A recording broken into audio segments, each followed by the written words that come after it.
जाति और नाम यदि आपने एक बार हाँ कर लिया, स्वीकार कर लिया, तो वो लोगों की ज़बान से कभी ख़त्म नहीं होती। लोग उसको बार बार प्रयोग करते रहेंगे। जातियाँ कभी जाती नहीं, क्योंकि वो आपके दिमाग पे होती नहीं, लोगों के विचार में होता है, उनके मस्तिष्क में होता है। आज लोग कह रहे हैं कि कुंभ के मेले में जातियां समाप्त हो जाती हैं। हजारों साल से लोग डुबकी लगा रहे हैं और वहाँ से नहाने के बाद जब बाहर आते हैं तो शुरू हो जाता है कि मैं तो ब्राह्मण हूँ, हम तो क्षत्रिय हैं, हम तो वैश्य हैं, तुम तो शूद्र हो, तुम तो इस जाति के हो, तुम्हारी क्या जाति है, क्या लिखते हो आप, अपने नाम के साथ क्या लिखते हो। आदि आदि बातें कौन करता है? वही ब्राह्मण जो ब्राह्मणवाद का बढ़ावा देते हैं। वो दूसरे से कहते हैं कि ये भूल जाओ, बंटोगे तो कटोगे। जातियों में बांटा किसने? कभी सोचा कि गलती हुई थी? कभी माना इसको दुरुस्त होना चाहिए? कभी कहा कि मैं भी नीची जाति में, ये मेरा कर्म नहीं है तो है? कभी सोचा जिनके कर्म अच्छे हैं, ऊंची जाति हैं, हमसे भी ऊंचे हैं? कभी माना कि डॉक्टर अम्बेडकर बैरिस्टर 32 डिग्री और 9 भाषाओं का ज्ञाता भारत में हमसे सुपर हैं?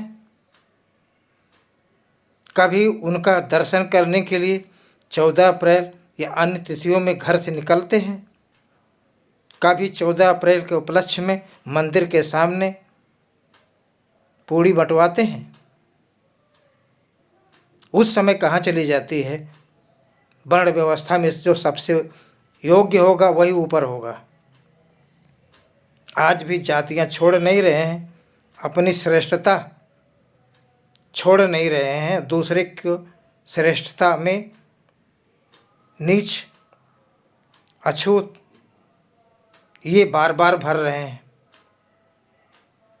तो किसी भी कुंभ मेले में स्नान कर लो, कितना भी ऊंचाई के मंदिर में चले जाओ, आप नीचे उतरोगे तो उसी जाति के रहोगे, क्योंकि उन्होंने जाति इस तरीके से भरा है कि ये तो भगवान का बनाया हुआ है। अरे भगवान को किसने बनाया है? खुद भगवान बन कर के आया था, आया होगा इंसान के तौर पे, तो डॉक्टर अम्बेडकर भी तो इंसान के तौर पे आए थे, संत कबीर भी तो इंसान के तौर पे आए थे, गौतम बुद्ध भी तो इंसान के तौर पे आए थे। क्यों नहीं माना? क्योंकि कूटनीति है कि हम अपने को मनाएंगे, दूसरे को नीच से नीच बताएंगे। ऐसी भावना इस देश में अब ज़्यादा नहीं चलेगी। बहुत इंतज़ार हुआ लोगों को, ये सोचते हुए शायद अब मेरा अवसर आएगा, हम भी पढ़ेंगे लिखेंगे तो मेरी भी सुपीरियरिटी ऊंचाई पे मेरा भी स्थान होगा, लोग मुझे आदर से पुकारेंगे। यहाँ तो पीठ पीछे शुरू हो जाता है, अरे यार इस जाति का तो होगा यार, इससे क्या बात करोगे, कितना भी योग्य बन जाइए, कितना भी अच्छी बात करिए, लेकिन ये प्रशंसा कभी नहीं होगी कि आप वास्तव में श्रेष्ठ हैं। मैं भी देखता हूँ, काफ़ी दिनों से देखता हूँ और काफ़ी अध्ययन भी किया।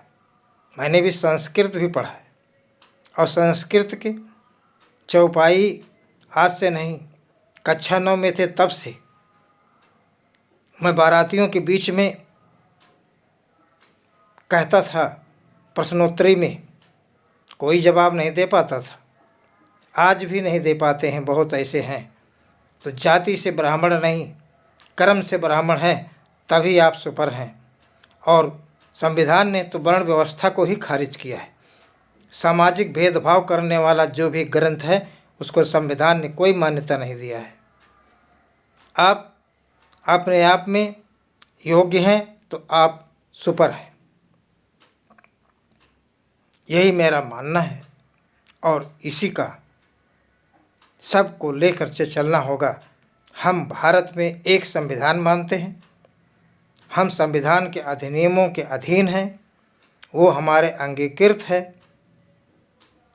और आत्मर्पित है, अमर है और हमें उसके अनुसार चलना है।